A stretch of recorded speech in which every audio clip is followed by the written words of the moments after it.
Yes, this is Carl from National RV Detroit. I'm going to walk you through your 2018 Zinger model 288RR. Okay, I'm on the door side of the trailer walking towards the rear. Alrighty, so we have stabilizers. They're operated with a 3/4 inch crank or a 3/4 inch socket on a drill. You have a power awning with outside speakers and a LED strip. Alright, you've got a power and antenna out if you want to put a TV outside. And your hitch is a Husky centerline weight distribution hitch with built-in sway control.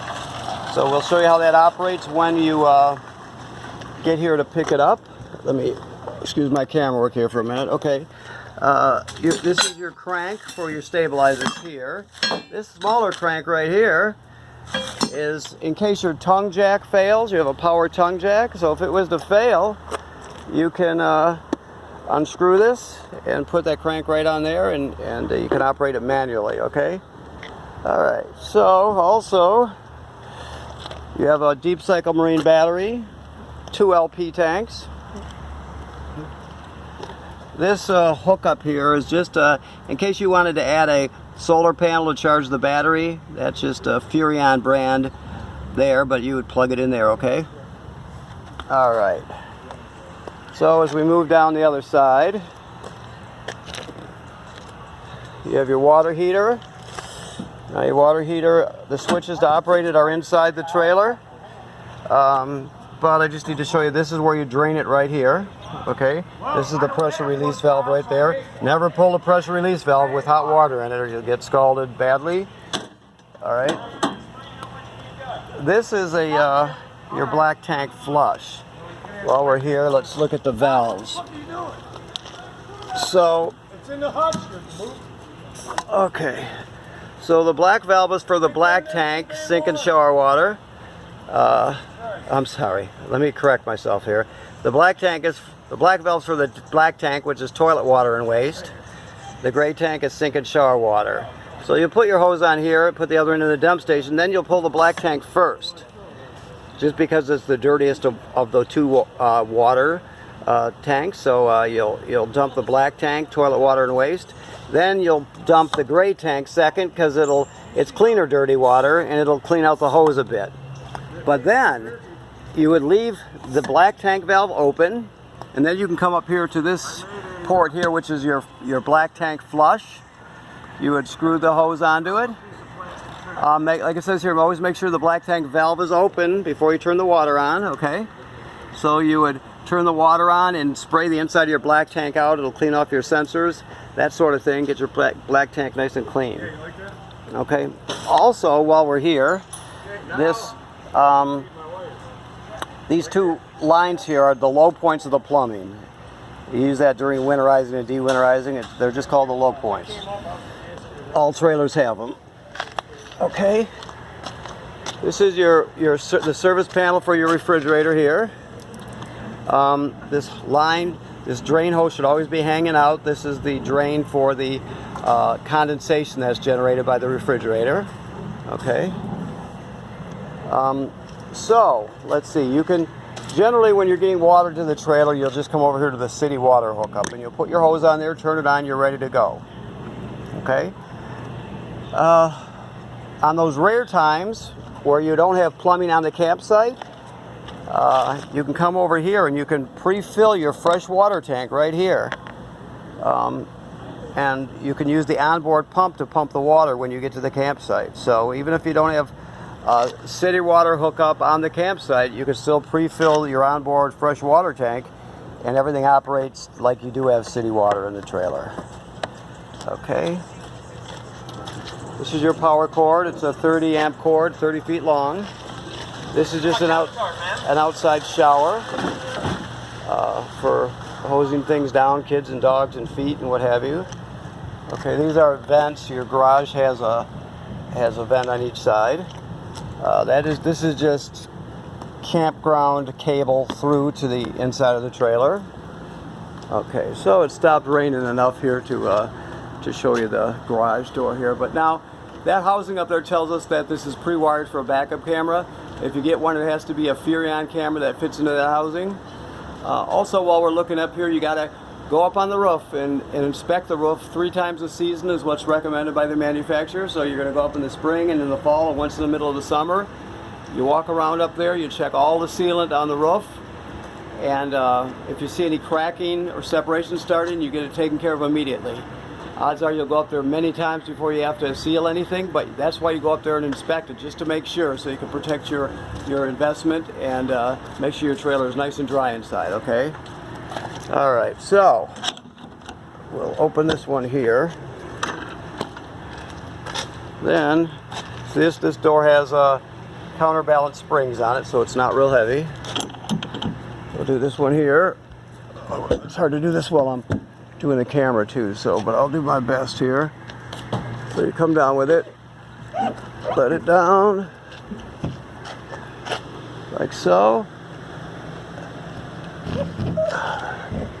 So you can let it down into a ramp right there. Okay. So you have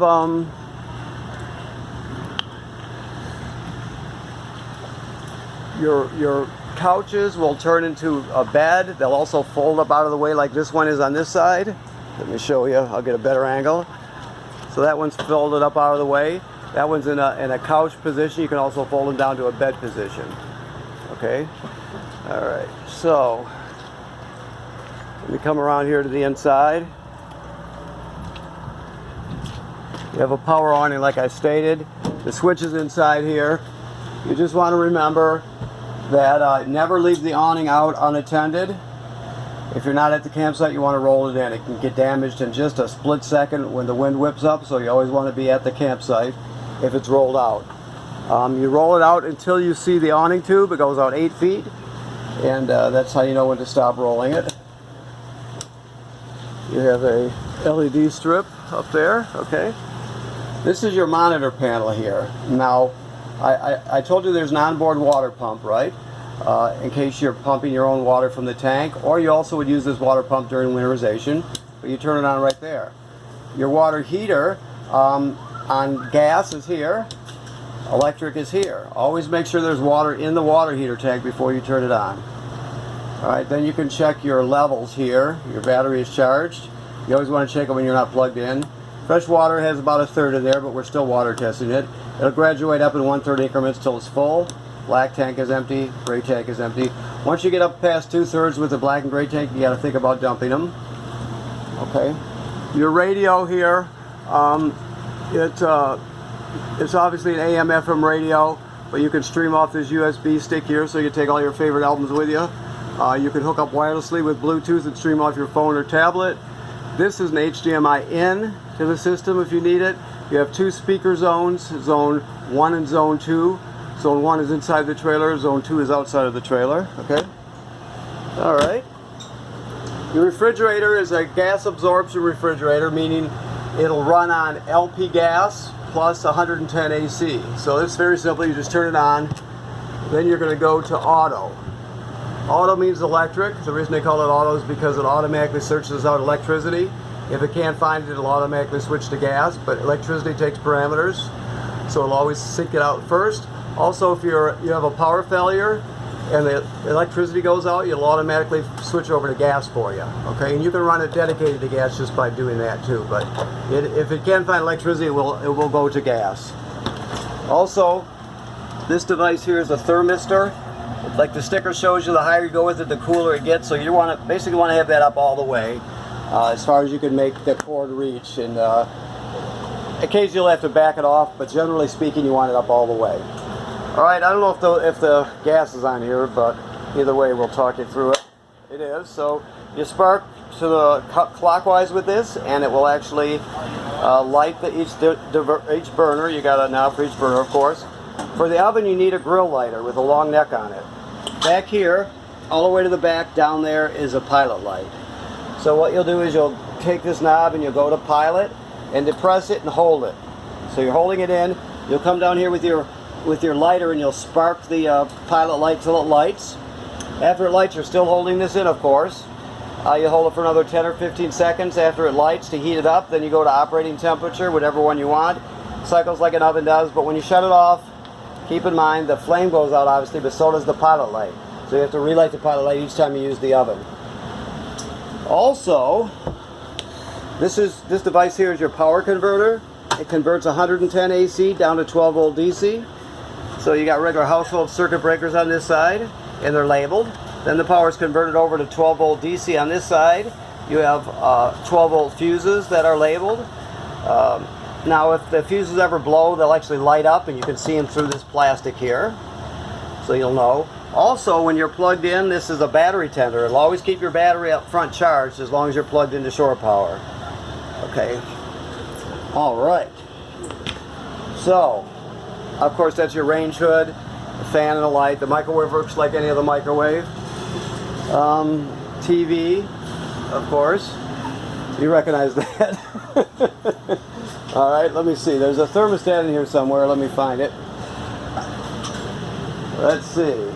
Maybe it's in the hallway. Yep, there it is. Okay. So, your thermostat is just an analog thermostat. Always try to keep the fan on auto if you can. Cool is all the way over. Fan is one notch back. The fan is just the air conditioner running without the compressor. Of course, heat is all the way to the right and then off. Alright, it's pretty self-explanatory. The thing to know about the bathroom, I mean the sink and the shower work like any other sink and shower. You have a GFCI in here. All the plugs in the trailer are wired through a GFCI. So if you're using, in this case, if you're using the plug outside for a coffee pot or whatever and it pops, you're going to reset it in here. Okay, let me see here. Always run the fan with the shower because you want to pull the humidity out of the trailer. These are built really tight these days and you don't want to get mold or mildew started in here. Alright, so with the toilet, the bottom line is you have to have chemical in it and a little bit of water to start using it. So when you get to the campground, you hook up your water and your power. You'll come in here, you'll take 1 dose of your chemical, whichever brand you use. You read the directions to find out what a dose is, whether it's a scoop or a packet or a cap filled with liquid, whatever one you use. You'll dump it right in there. Then you're going to step on your pedal and water will go swirling in there. The black tank's directly below, and you just stand on the pedal till about a gallon or so of water goes in there. Gallon, 2 gallons, it doesn't matter exactly. You got to have water in there, a little bit of water, and your chemical in there every time you start off when the black tank's empty. Okay, so keep that in mind. That's important. You don't want to not do that, or you'll regret it. You will regret it. Okay. Alright, so obviously there's storage under the bed. You have another backing plate for a TV and hookups there. And the thing to know about this is your escape window, so I'll show you how it works. You're just going to pull this out, push it through. You can use it for ventilation like that, obviously, but if you push this all the way through, and then you grab a hold of this tab and pull the spring out, you can just roll out the window that way and escape. Just try and land on your feet, if at all possible. So, but I'm joking, but it's important, obviously. If you need to escape, you need to escape. So, this is where you would do it. Okay. Alright, so let me walk through here, make sure I got everything. Seems to me I haven't showed you the LP detector. Here it is right here. So this is the carbon monoxide LP gas detector here. It should always be green like it is. The light on it, the LED, should always be green. If not, you want to get it serviced, number 1. Number 2 is if it goes off, here let me set it off for you. It'll go through self-tests. Another one coming up. Okay, then back to green. It should always be green like that. If it goes off, you take everybody outside, you open the door, obviously take everybody outside. Shut the gas off at the front and then figure out what's going on, alright? And like I said again, I'll say it one more time, if it ever is not green, it means it needs to be serviced, so get it taken care of because it's an important safety device, for sure. Very important. Okay? So, that, I think that pretty much covers everything. In the packet in here, there's a manual for every appliance in here, so you'll be able to look at that. Also, if you have questions about the appliances, you just get the manufacturer's name, the model number. Like for example on that stove, you'll pull the stove top right off, it just clips on, and there'll be model numbers inside there.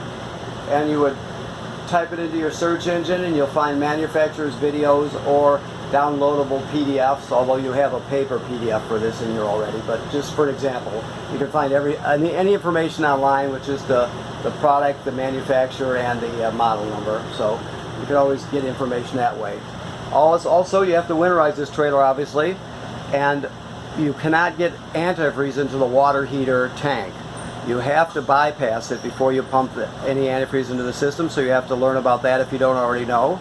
Just never pump antifreeze into the water tank. It'll leave a foul taste and a bad smell that won't go away. So they put bypass valves on the back of it, and you need to turn those. Okay. Also, like I said earlier, inspect your roof. I can't tell you enough. That's very important. If you own a trailer, part of owning a trailer is inspecting the roof on a regular basis. So make sure you do that also. Okay. Okay. Well, thank you very much.